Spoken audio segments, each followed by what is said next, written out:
Welcome to Season 2, Episode 47 of Comic Book Nation, the official podcast of Comicbook.com. I am your host, Kofi Outlaw, and with me are some familiar faces from our quarantine arc.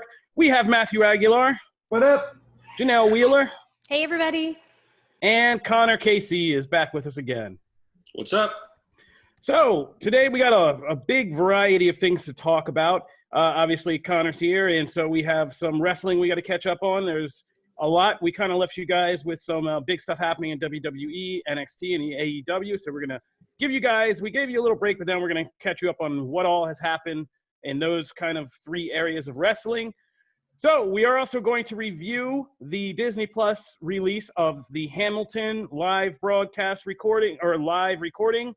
So Hamilton, the mega famous stage play, is now, they recorded one of the performances with the original cast from 2016, which is now available on Disney Plus. And so we are going to go through that, having all just watched it, and some of us sang our hearts out. There's even more things happening in the DC movie universe that we got to get to, including the return of a mega fan favorite, plus something on the DVD, on the DC TV front, which could spell doom for DC Universe. And we're going to be talking about we finally got a piece of news from the Marvel Cinematic Universe of some kind, so we're going to talk about that and some other stuff if we have time. Plus, Matt likes comics, stuff like that, so we're going to get to all of that as usual. All right, so let's start at the top. DC is having a crazy year in promoting their film franchise. We've learned all kinds of fun stuff. I mean, Michael Keaton's coming back as Batman. Henry Cavill's back as Superman. They're both going to be appearing in multiple DC movies. It sounds like we're building towards some kind of bigger DC unified multiverse event, with Keaton's Batman being the Nick Fury type. I still have questions about how he'll connect to Cavill's appearances and what that'll all be about. But there's another thing kind of slowly taking shape in the rumor mill, which is it seems like we are building up an entire Justice League Dark wing of this DC movie universe. So if you're not familiar with this, just a little context, Justice League Dark it's a team that's gone by several names before getting the official Justice League Dark name, but it's basically DC's supernatural or magic-powered characters. A lot of them are anti-heroes. I don't want to say they're heroes, who band together to basically protect the DC universe from mystical or supernatural threats. And that team consists of fan favorites like John Constantine, Zatanna, Swamp Thing, Deadman, and others. So how are you not going to mention Detective Chimp? Because nobody cares. And people care about Detective Chimp. No, they don't. And he's never going to be in a movie. He is a crucial member of the Justice League Dark. No, we're talking about things that are actually show up in a movie. And Detective Chimp will show up, mark my words. He'll be a painting and an Easter egg in the background. So. Aside from that nonsense, fans have wanted to see a Justice League Dark movie happen for years. It's been, in development limbo for God knows how long, for all of the 2010s, basically. Wow. Guillermo del Toro was attached at one point. Doug Liman, Bourne director, was attached at one point. It's had so many that Del Toro one, man. That sounded great. Yeah. But we never got it. So Justice League Dark has managed to kind of find its way. As a property, the comics are still out there. There was an animated movie that was released through the DC Universe animated front, and it did pretty well. Various characters keep popping up in different places of the live action TV shows. Constantine is now part of the Arrowverse with Matt Ryan. So there's all this stuff, but the actual news we're getting is that it seems like DC and Warner Brothers are building a Justice League Dark kind of Avengers style approach to it by introducing solo character films that will then unite as the Justice League Dark. I'm pumped. So, two we've heard, and now just the caveat, these are just DC rumors, so this is just stuff we've heard is in development, and we've been down this road before. We've been burned so many times before, but this time it's with Hellfire, because we've heard two rumors that we haven't talked about, which is one, there's a Zatanna movie in the works. Zatanna is one of DC's most famous kind of magical characters. She's a sorceress who also doubles as a stage magician. And, her famous hook is saying her spells backwards is how she casts spells. She's a friend to Batman, blah, blah, blah. So we're going to get a Zatanna movie. That's one rumor. Another rumor is we're getting a new Constantine movie. Yes. Now, Here's the deal. I'm so excited. Yeah, I mean, I am too. Please. Like, we don't know yet. It hasn't been made clear whether this is a new kind of rebooted Constantine movie or if they're going to be looking to kind of tap back into the original film that was made in 2005 with, later Hunger Games director Francis Lawrence and Keanu Reeves. And that Constantine, it wasn't an immediate hit when it came out, but it has continued to build this kind of weird cult following over the years. And it, in many ways, as I was writing, is like, it's so ahead of its time as a comic book blockbuster movie. I mean, just the level of seriousness it takes the character and the material with. I had no idea it was a comic book movie at first when I watched it. Like the level of talent they pulled into that movie. You got Keanu Reeves, Peter Stormare, oh my God, what's her name? Tilda Swinton is in that movie. Shia LaBeouf is in this. Like, I agree that it was ahead of its time. Yeah. Very much like so. Major acting talent they pulled together, treated the material seriously. It even has a freaking post-credit scene in it before that was even a thing. Like, wow. Yeah, and so Constantine was kind of ahead of its time, but it was also in a time where people were freaking out and thought every comic book movie had to be a direct imprint of the comic books they read because it was also new and we needed it pure. So people were mad that he wasn't blonde and it was Keanu Reeves and it wasn't John Constantine, and it was like, whatever.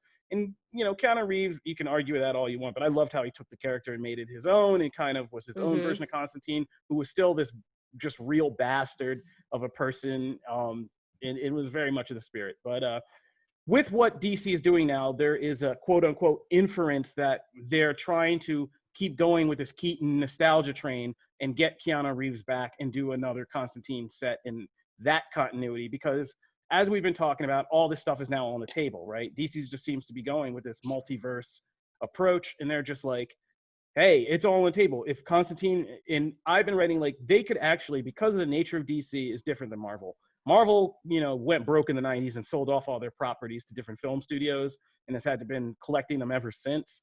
But Warner Brothers owns DC. And so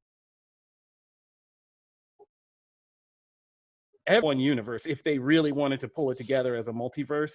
I mean, in every film is potentially, and this is what the Crisis TV event did, right? They made reference to different DC movies and stuff and TV shows and called them their own universes. And there was a lot of in-jokes and Easter eggs. So yeah, you can bring back Keanu Reeves and Constantine and build him into a new Justice League Dark franchise, which would be a major win for Warner Brothers.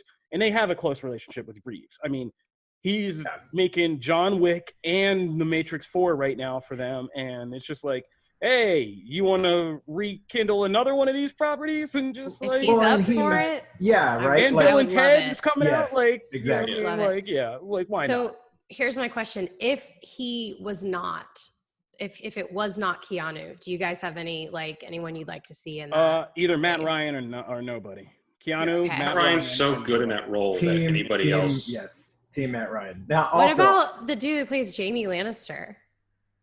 Nikolai Coster-Waldau. Like he's a good actor. That was my thought. I was like, yeah, he could be kind of cool. I mean, people wouldn't hate him, but he also would be kind of a Matt Ryan again. Like, personally, so like, because I love Matt Ryan. Like Matt Ryan is my Constantine. Even though as much as I love Keanu Reeves in that movie, Matt Ryan is my favorite. What I will say is if they can't get Keanu for that whole thing, and they don't want to go with Matt Ryan because Warner Brothers has been a little iffy about their TV stars to movies. He's still doing it on the TV, and but they like to keep it separate. They don't like to mingle those. So now it's just all in a multiverse, Matt. But that means that they're going to have to pull the trigger and blend those, and they have not shown that they're willing. So if that's the case, I would rather not get a solo Constantine movie, and I would rather him be introduced. Honestly, in the comics, for me, Constantine is better in a group. His solo adventures are fine in small doses for me, but he's better when he has people to play off of, which is why he's doing so well on Legends, because he has all these personalities to bounce off of. And it brings out the best parts of his jerk personality. Like that's why he works. I would hope that they would just leave him in Justice League Dark and catapult him that way. And then if they want to give him a movie because you will have built up an audience, great. But as we've seen with both those Constantine projects, they weren't lacking quality. Like Matt Ryan's original show, I like. No one watched it. The same thing with the movie. Not a lot of people gave that a shot, and it's only developed a following over years. So this is not a character that you can. Yeah. He's not a bankable name. Okay. He's a weird character. He's a weird character, and you got to get it right. So I would rather them introduce him with. I mean, geez, if they even did it with the current comics where they have like a character like Wonder Woman in the group to kind of make it, here's my star, and then we build all the fun little characters around it. That's, to me, what you would kind of need to make Justice League Dark work on the big screen. Because I really like a solo movie standalone. That's just me, though. And I thought that they were only looking for like super high A-list actors to cast into this part. So I'm not sure if like the TV, I don't, who am I to say who is A-list and who is not? But yeah, I think that Keanu fits that perfectly. And if people are so stubborn, dye his hair blonde, like whatever. Like, he didn't have blonde hair in the original, right? No. Yeah. That's what I'm saying though. Like if people are like, oh, yeah, no, I don't think people got hung up on that. I just don't think people. People definitely got hung up on. They got hung up on him not being blonde, not being British. He quit smoking. He's also he's not really like jerky. Like he's not as jerky Keanu in that movie as I would have imagined. I mean, it's a very different take on Constantine. Like, I mean, nobody's arguing that. Like, it was a very different take, but yeah, it was such a good take. I think that, but I really think Warner Brothers is going for this kind of bringing other properties together because they don't have to merge them. If you have a multiverse, then like right now, I mean, at the end of Crisis, Stargirl is in its own universe that's separate from like, all the other DC Universe shows. They're not in one, so you can keep doing this, but they're trying to pull these stars that have become more iconic in this and pull them together. But we're going to keep an eye on this because this is interesting, and we're going to see what happens. But we got to move on to the DC TV side, where we just got the announcement, speaking of Stargirl, that DC's newest kind of superhero TV series, Stargirl, got renewed for season 2. Ooh, now, yay. that's yay. Stargirl's actually been a pleasant surprise. It's actually more enjoyable than I thought it would be. If Nicole Jerome was still with us, I'm sure. I was going to say. Sing his praises. But the caveat to this that was interesting was kind of hearing at what the distribution plan for Stargirl season 2 is. So Stargirl season 2, Stargirl debuted on DC Universe, just like Titans, Doom Patrol, or Young Justice, or all the other shows. 2 other shows that DC Universe had to their name. But it debuted on DC Universe, and then the next day it would air on the CW. And that's how they did it. That's really interesting. Build exposure. Yeah. Yeah. Because they were just testing its waters because what it seemed to be happening is, I mean, you got like Titans and then more so Doom Patrol, which were gaining this critical acclaim and getting, good word of mouth, but nobody's seeing them because nobody's on DC Universe. And that was kind of the stranglehold. So they tried something like Stargirl out, and they've been doing this steadily. Like they've tried distribution in other places. Titans is on Netflix overseas. Harley Quinn, they did season 1 on Sci-Fi starting in May. Like they're starting to break out and explore doing this. So Stargirl was airing on CW, and I guess it was enough of a reception and an audience that they decided season 2, they're ditching DC Universe entirely. So Stargirl season 2 is not on DC Universe at all. It's going to air first on CW and then next day on CW streaming site. So you can stream it there next day. So DC, and then at the end of the seasons will be then kind of streamed in binge form on HBO Max when they're done. So none of that distribution plan has DC Universe in it. And people are just seeing this now, as we talked about weeks ago, as this is just the death knell for DC Universe. Like, this is it. Like, I mean, all you got left on there is Harley Quinn. And Harley Quinn's headed for HBO Max real quick. And then after that, it's Young Justices. I think Titans and Young Justice are the only 2 that are not, solidly locked Titans is so far down the pipe that I imagine they will announce some other thing with that. They're not going to keep letting that show that kind of like has gone 3 seasons and actually built an audience like just continue to just flounder out there. I mean, it seems like DC Universe is done, and rightly so. Yeah, I mean, it's just that it's a tale of timing, right? When DC Universe, like if HBO Max had been around back then, there wouldn't be a DC Universe.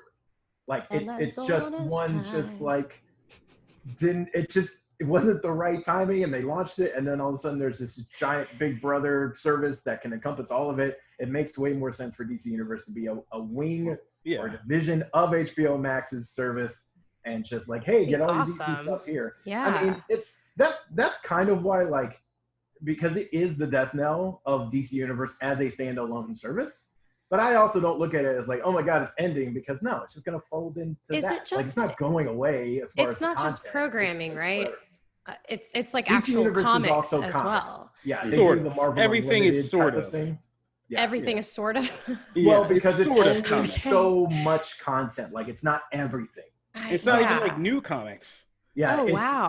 They essentially, like, it's the one they've sold millions and millions and millions of dollars worth of, that everybody has read a million times, that you can read for free on the service. They cherry pick which ones that go on the service, which is like, okay, in theory, I guess, but yeah. And then where do you find the other ones? Like, do you have to, I mean, every other comic service, Comixology, everything you don't need DC Universe. Does Comixology also have the comics that are on DC Universe, or are those exclusive? Yeah.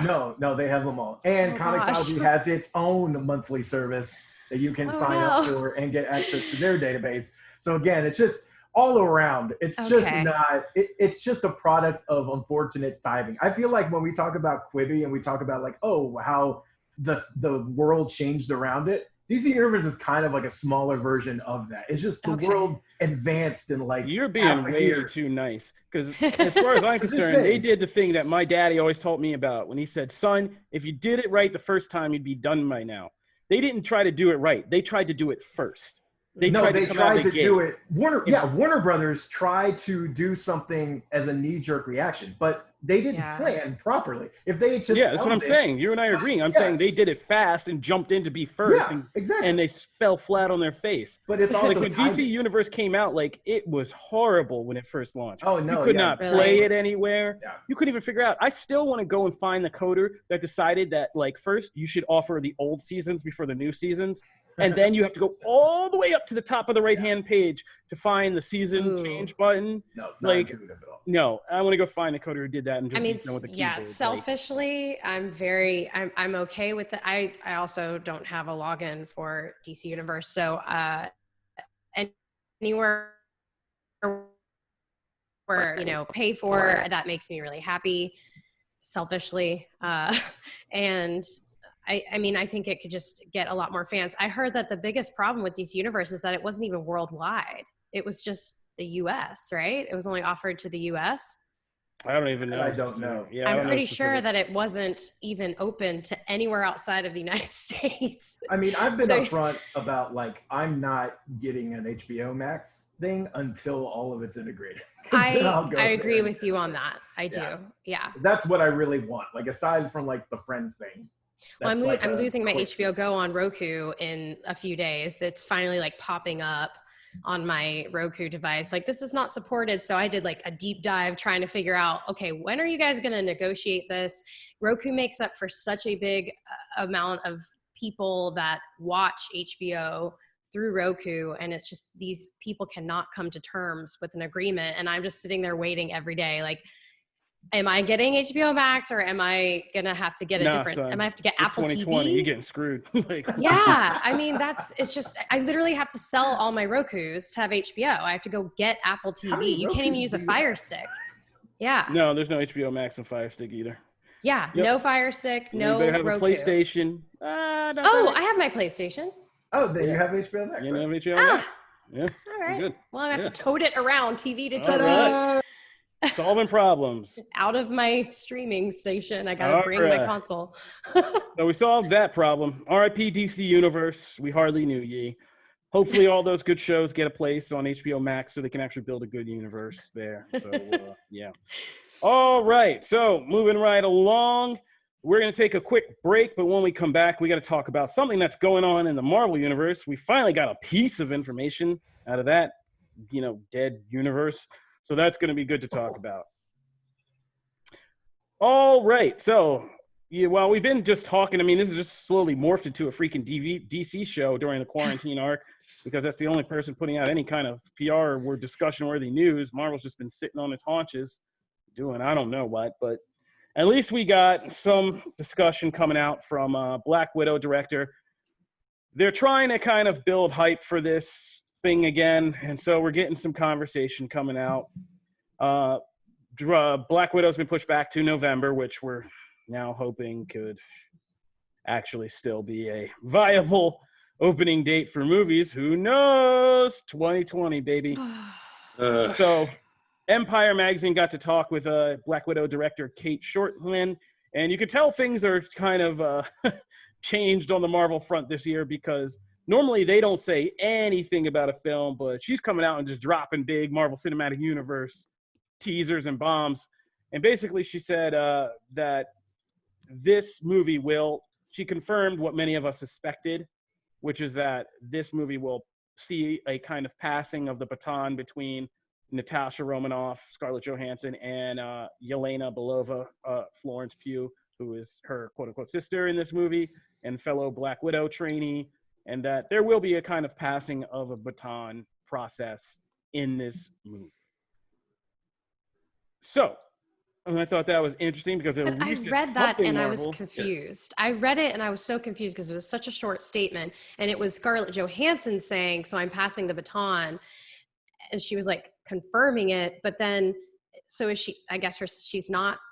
There's been so many rumors about the storyline and how like the death of the sister is what creates Scarlett's version of Black. Like that's what makes her so vicious and amazing. Like, is it 100% confirmed that this baton is being passed and we're going to see her in the future? Here's the actual quote, and we'll let the people decide. Okay. So, I was here's confused. what Black Widow director Kate Shortland said. Kevin Feige realized that the audience would expect an origin story. Of course, we went in the opposite direction. And we didn't know how great Florence Pugh would be. We knew she would be great, but we didn't know how great. Scarlett is so gracious, like, oh, I'm handing her the baton. So it's going to propel another female storyline. Okay.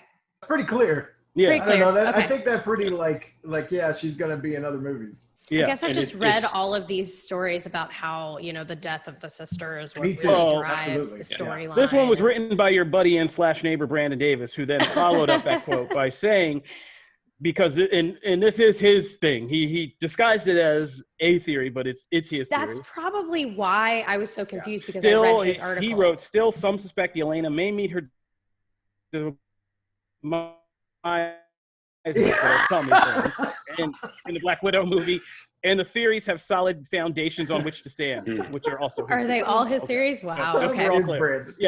Yeah. Some is I mean, but Brandon, he and the knows his theories are Brandon's. Marvel.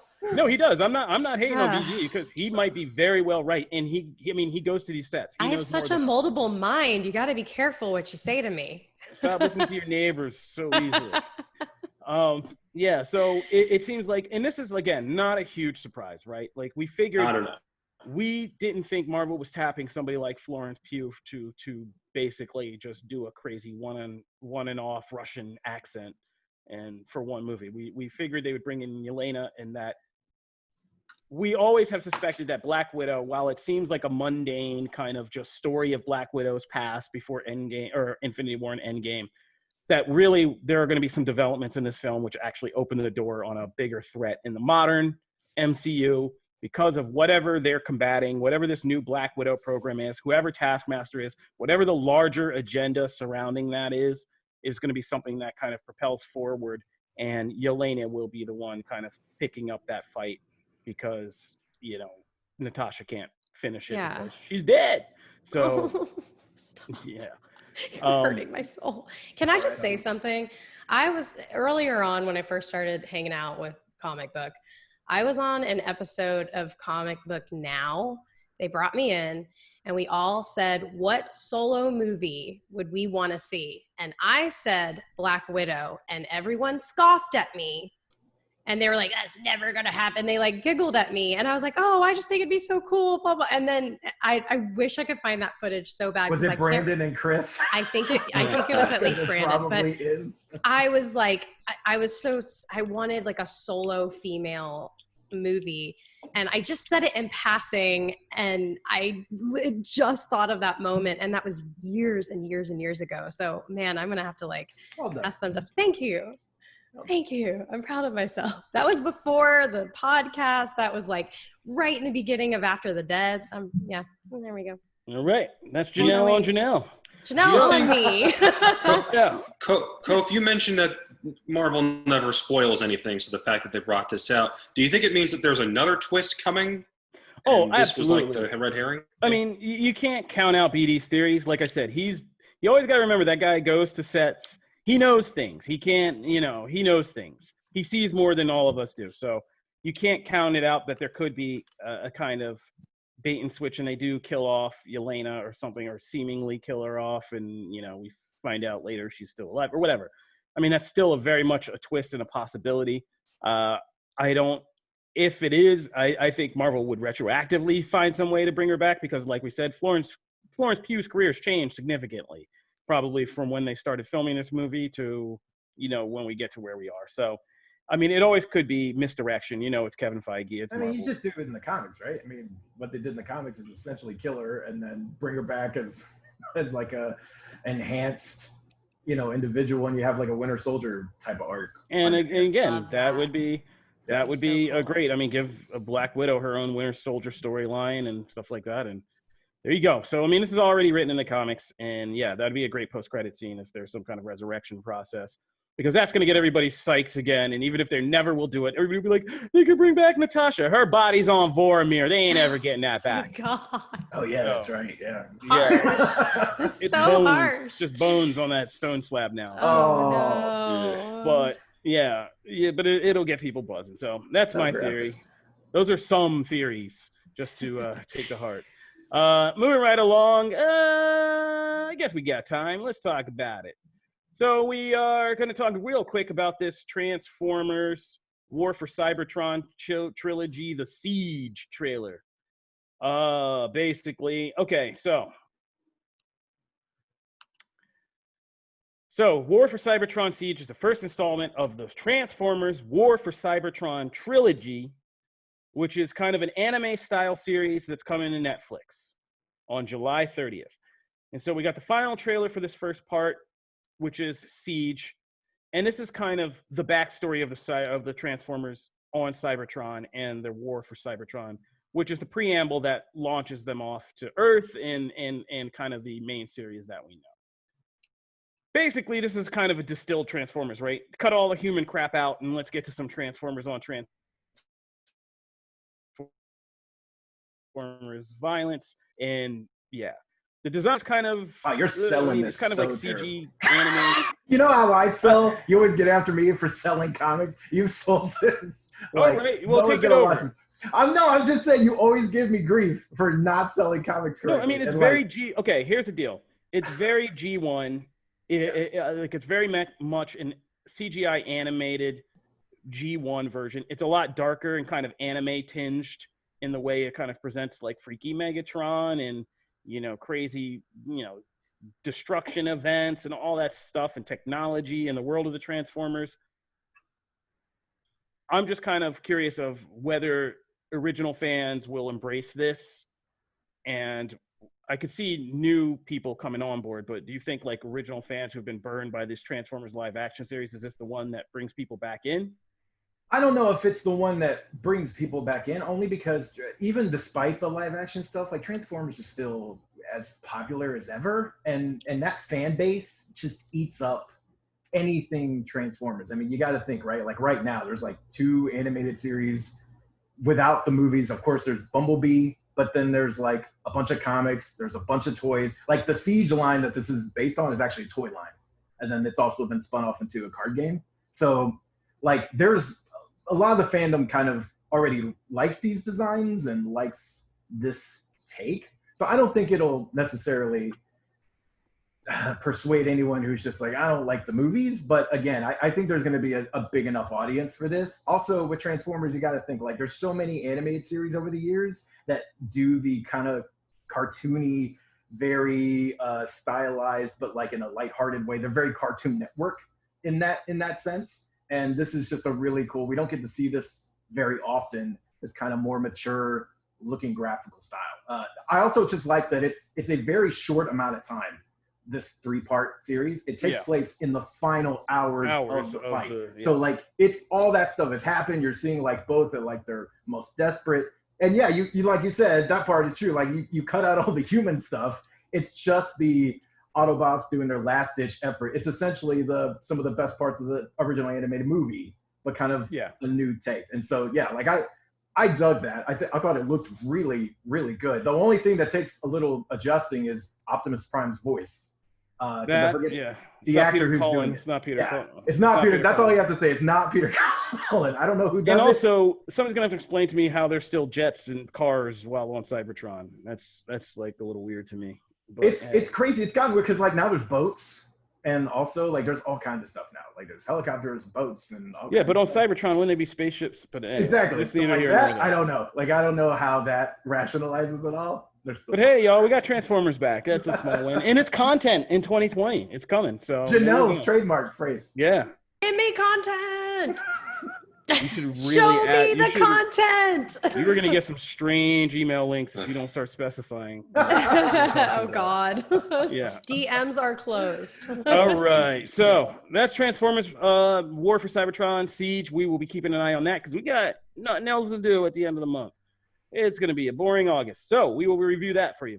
Moving right along to our deep dive section. Today we are going to talk about comics. We're going to talk about wrestling, but first we are going to deep dive into Hamilton. So Hamilton. That was great. If you've been alive and on planet Earth the last 4 years or so, you've probably heard about this or tried to get tickets, or maybe you even got to grace and go see it live on stage.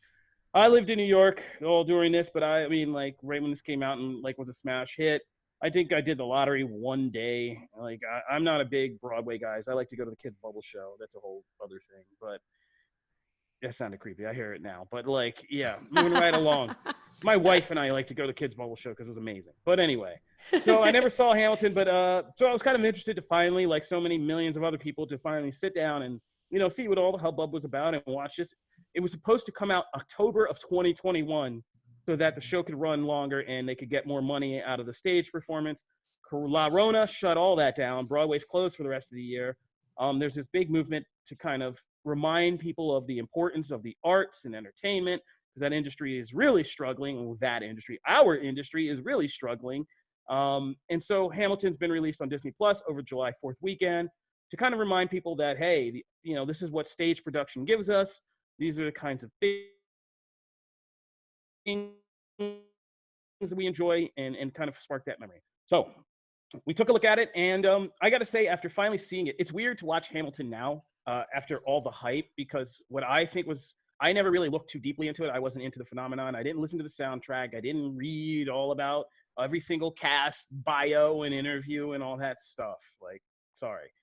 So I say all that to say it was a pleasant surprise to kind of see now just how many people from this original cast are famous and have grown and have bigger careers now. Because I just was looking through, I was like, oh, I know him, and I know him, and I know her, and I know her, and like, oh, okay. And to see them to see why they obviously now have these bigger careers is, they have an immense amount of talent. So I think that's what I was impressed by. I'm never going to go buy the Hamilton songbook. That's not my hip hop glory day per se. Educational history raps or fictionalized history raps are not my hip hop cup of tea, but it is a lot of talent in just how they carry off and create these characters while they're rapping and complex rapping at the same time. And I think that was the big standout for me, which is how enjoyable they made these characters and historical figures at the same time, while kind of using the visuals, because this is like a lot of actors of color playing colonial white people, and the kind of in-jokes and visual gags they even build into some of these performances and little side jokes that they make about all these things are great. But yeah, they really did inhabit these characters and make them lively in a way that we really haven't seen before. Like, I'm interested in who Alexander Hamilton and Aaron Burr are, and and the various other historical figures, to see who do I know, who do I don't. Like, oh, this is interesting, and really making that life come alive. And by the end, when they're singing, because I'm not going to spoil how Alexander Hamilton ends for you, several centuries of spoiler alerts there, but yeah, and just kind of framing that, yeah, this is a story because this is a historical figure that we think we know, but we don't really hear so much about, and so kind of you do learn something. And yeah, I thought it was just a pleasant surprise by how talented the cast is and how good they were in their performances. So that's my takeaway. Overall, like I said, I'm not like necessarily a Broadway or a musical guy, so I wasn't like, you know, doing a pirouette off my couch and feeling and then like sliding to the TV on my knees like yes, like but it was enjoyable. Too bad. That would have gone viral. It's okay. I ain't trying to go viral in any sense of the word right now. Janelle, oh my gosh. I kind of went in with the exact same. This is funny. I actually graduated from college with a musical theater degree, and so I don't know. I went in with so much expectation because I have just heard nothing about anything on Broadway other than Hamilton for so long, that I think that worked against me because I had really, really, really high expectations, and but I also had no idea what to expect. So when the first number hit, it was an adjustment for me because like I love hip hop and I love rap and stuff. I love spoken word, but I don't know the story of Hamilton emotionally. I only know like, yo, he did this for the government and then he, you know, died in a shoot off. Like that's like, I don't know his big story. So the first initial like song, I guess, was a little overwhelming for me to get the entire backstory in such a short amount of time with them just rapping back and forth. Like it was a little hard for me to grasp. And like, this is one of these things where you can't like play Animal Crossing while you're watching it. Like you need to focus and pay attention to every single word because that's your dialogue is the rapping. So that's why I think I went in and I was like at the first number, I was kind of like, whoa, hold up, pause. And then I pulled out my phone. I was like, all right, I'm going to Wikipedia a little backstory so that I'm going in with a little more information because to pick it all up from that first initial thing, it was kind of overwhelming. So as soon as I did that, I read on Hamilton, his background. He was, you know, in the Caribbean, you know, grew up in the Caribbean, and I didn't know any of that. So it was kind of overwhelming at first. Anyways, my standout was Leslie Odom Jr., who played Aaron Burr. I think he was phenomenal. Like this man can act. He even kind of put this like nasal thing on. I think he was just incredible. And then when I saw Renee Elise, is it Goldsberry from Altered Carbon? I lost it. I was so pumped to see her. I was like, wait, where do I know her from? Yes, me she's too. in a lot of things. Oh she's in Altered Carbon. It's called Qualquest Falconer. She's also in CBS's Evil this past season, which is a good show. Yeah, she's been doing pretty well, but and how good were her vocals? Oh, she's amazing. Holy, she can sing. Well, some of the best songs of the whole show. The second song is what sold me, and that was the three sisters singing together. That's what like grabbed me and pulled me into this world. And then from there forward, I was madly in love with it. It was amazing. The story's great. I mean, if it gets anybody inspired to know our history of government, and because all I've ever heard was historic moments. I've never felt like an emotional connection to any of the things that have happened throughout the history of our nation, except for obviously like getting rid of slavery. It was really special. It was really something special. I think that now I understand why so many people have been touched by this. And it is actually really great to not see a bunch of white actors with the wigs and playing these roles. I just think it's like, it's so forward thinking. And now I understand why it has all this amazing buzz around it.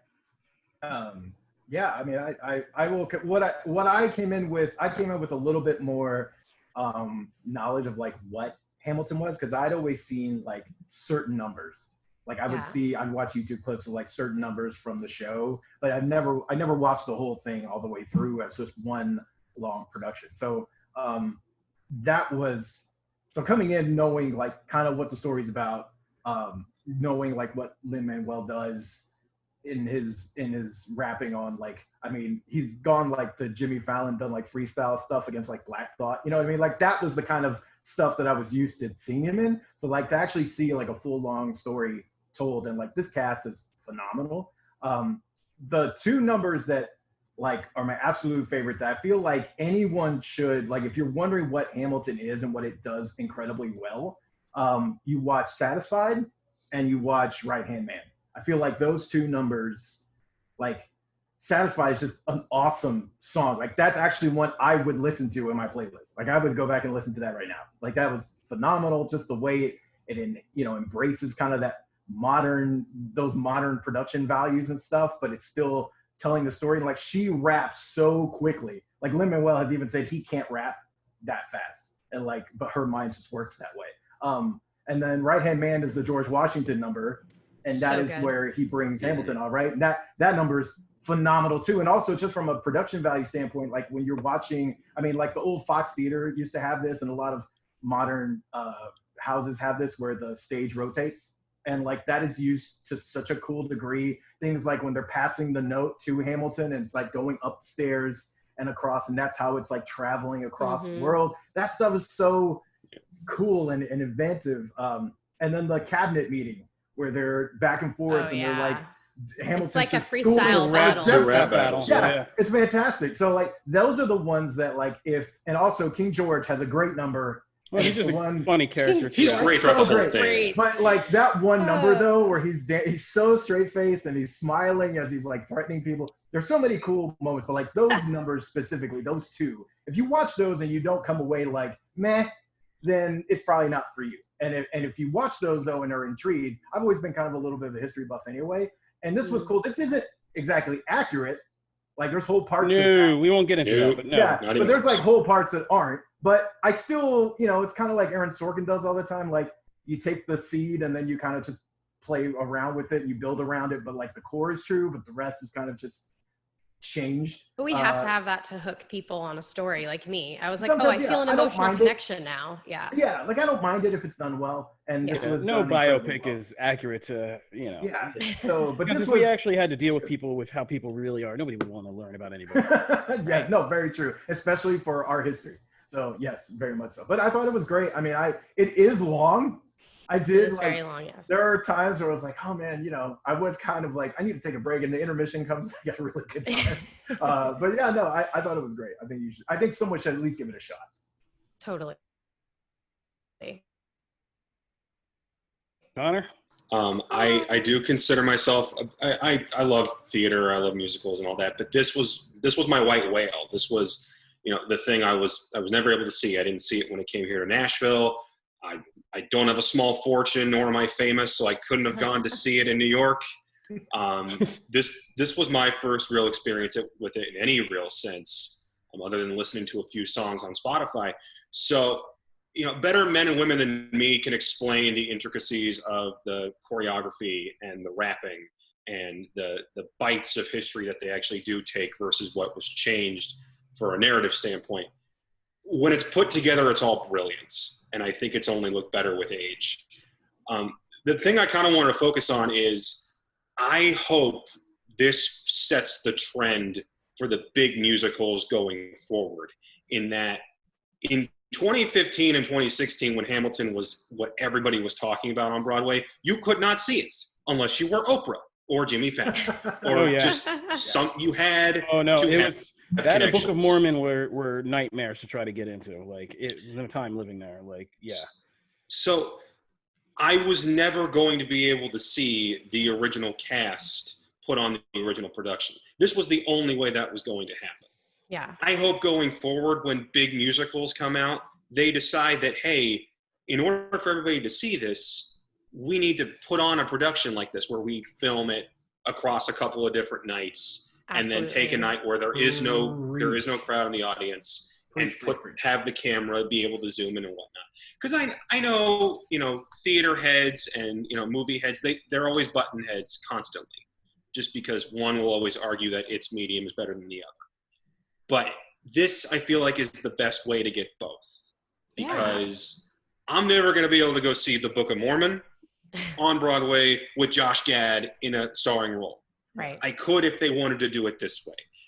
I couldn't see Mean Girls. I couldn't see Hadestown. I couldn't see the originals. Even SpongeBob SquarePants the musical. That's such a good point. Can't see it. Yeah. And I've heard some people talk about, like, okay, look, because the camera is there, because there's its own cinematography going, it clashes in some way with the stage blocking and choreography. And there were a couple moments where I went, okay, I wish it could have pulled back and I could have seen how everything was operating at once. Yeah. But it never took away the experience for me.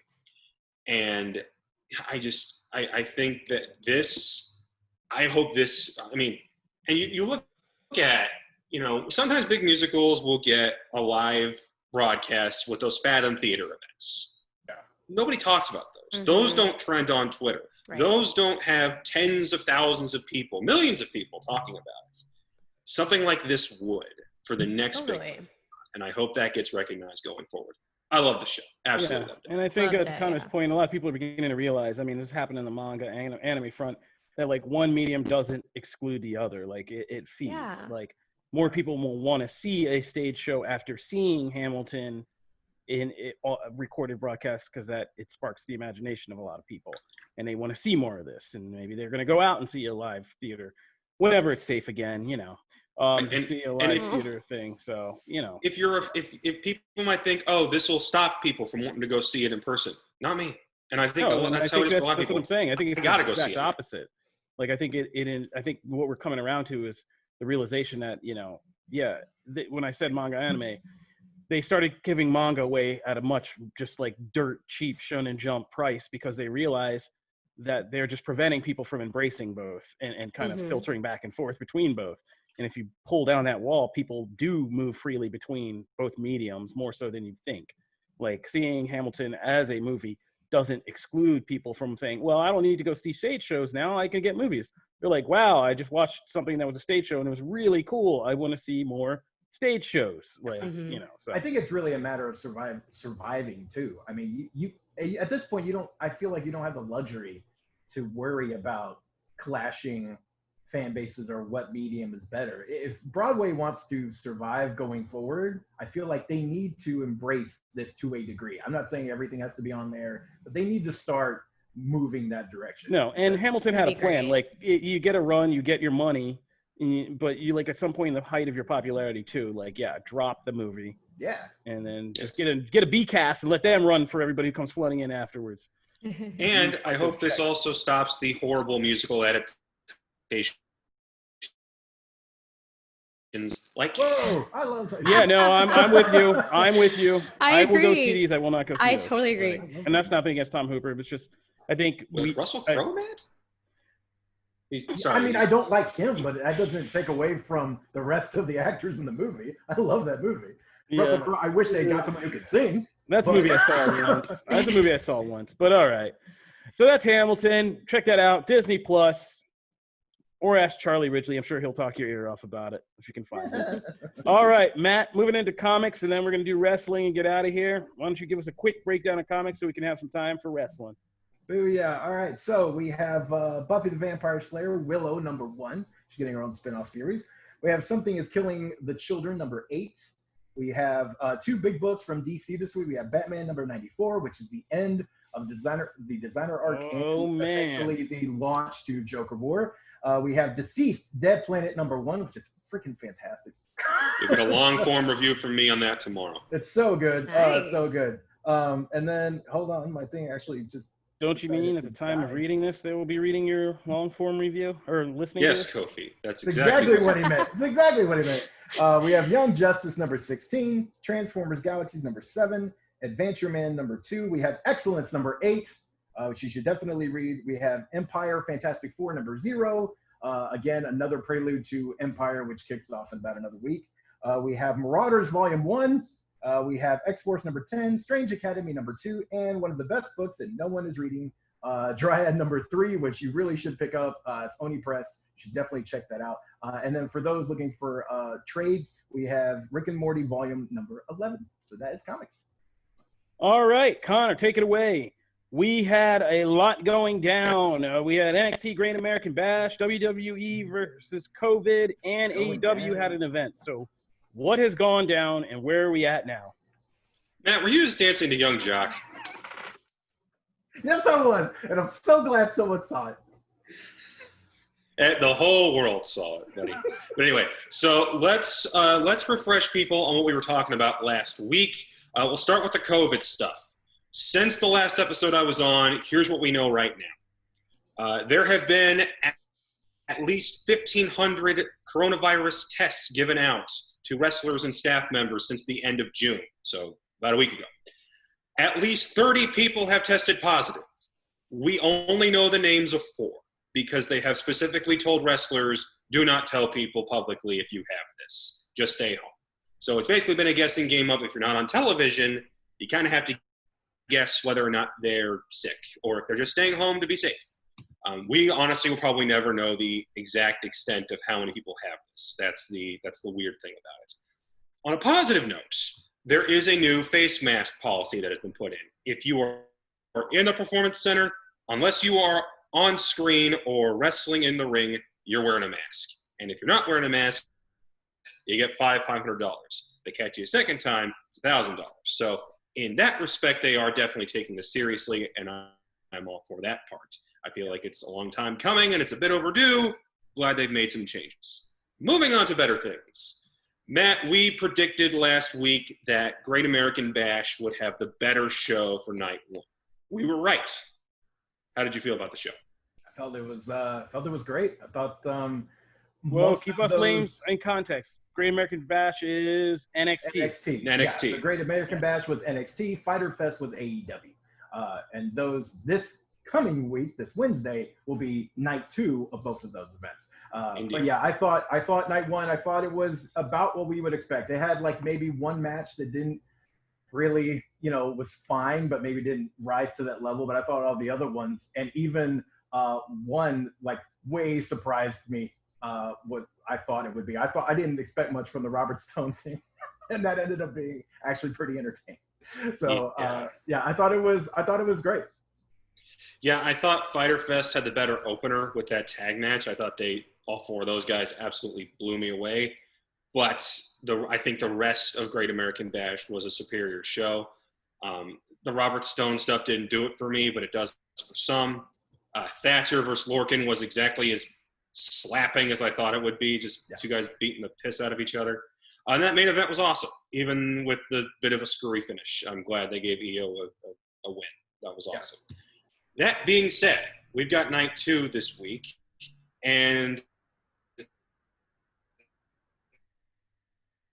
we know more matches that are going to be on Fighter Fest, and we already know who's going to win the main event of Great American Bash because somebody decided to take a photo while the match was being taped and put it on their Instagram story for everyone to see. A wrestler did it. That's what makes it worse. So if you want to know who won, I think you mean an ex-wrestler did it. I mean, they're still there for now. Yeah, they're still there, but man, oh my God, I cannot imagine the chewing out. Is it trending? Is it? I mean, it is unavoidable. Oh, it's on the website. It's on our website right now. You can find it. Oh my God. It popped up everywhere the next day. And it's a big one. Like, it's like a big one. And yeah, so, I mean, are we going to say it here? We're not going to say it here. No, we won't say it here. Yeah, if you want to go find it, you absolutely can. We've got it up. But that only for me solidified that Fighter Fest Night 2 is the show that's going to win the night, I think, from a quality standpoint. Because losing the suspense of that match, for me, takes away a lot of what's going to happen in it. Yeah. But I really want to see – I already was really hyped up for Chris Jericho, Orange Cassidy. Yes. I'm bummed we're not getting Jon Moxley versus Brian Cage, but I wasn't expecting an all-time classic out of those 2 anyway. Yeah. So the fact that we have to wait a week for that, I'm fine with that. Private Party is awesome whenever they're in the ring with the right teams. So putting them in there with Hangman and Kenny, all for it. And I like the seeds they are building towards an FTR versus Young Bucks tag team match, which I think is going to be the main event of their next big pay-per-view come Labor Day. That's my guess. I think we see more of that. Tag title match, main eventing their biggest show of the year. And I think it's the match everybody wants to see right now, so they're good with it. But I think we're going to keep seeing the seeds of that getting sown throughout this show. So I'm really intrigued to see that part. How do you feel about it?